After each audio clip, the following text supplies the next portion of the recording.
Hi good morning viewers. ఈరోజు అయితే Sunday, చాలా కూల్గా ఉంది వెదర్ అయితే. ఇప్పుడు మనకి ఇంకొక ఈరోజు ఎంత 28th.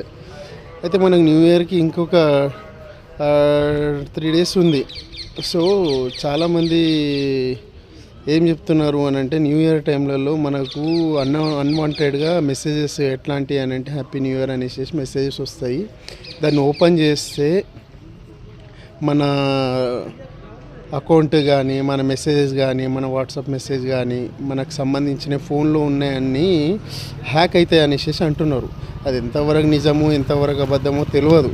కాకపోతే మన జాగ్రత్తలో మనం ఉండడం కూడా చాలా ఇంపార్టెంటే. అయితే ఇంకో విషయం ఏంది అని అంటే, ఇప్పుడు మన ఫ్రెండ్స్ పంపించే మెసేజెస్ మనకు తెలుస్తాయి. అన్వాంటెడ్గా మనకు ఏవైతే మెసేజెస్ వస్తుంటాయో దాన్ని అవాయిడ్ చేయడం మనకు కూడా ఎంతవరకు మనకు కూడా జాగ్రత్తనే కదా. So viewers, happy new year in advance. కాకపోతే కొంచెం జాగ్రత్తగా ఉండడం కొంచెం బెస్ట్. చాలామంది ఈ వీడియోస్ చాలామంది పెడుతున్నారు. నాకు కూడా ఒకసారి చెప్పాలనిపించింది. మా నియర్ అండ్ ఇయర్ వాళ్ళు కూడా కొంచెం మన సైడ్ నుంచి మనకు కూడా ఇన్ఫర్మేషన్ ఇచ్చినట్లయితుంది అనేసి ఈ వీడియో చేయబోతున్నాం. Okay viewers, good morning, happy Sunday.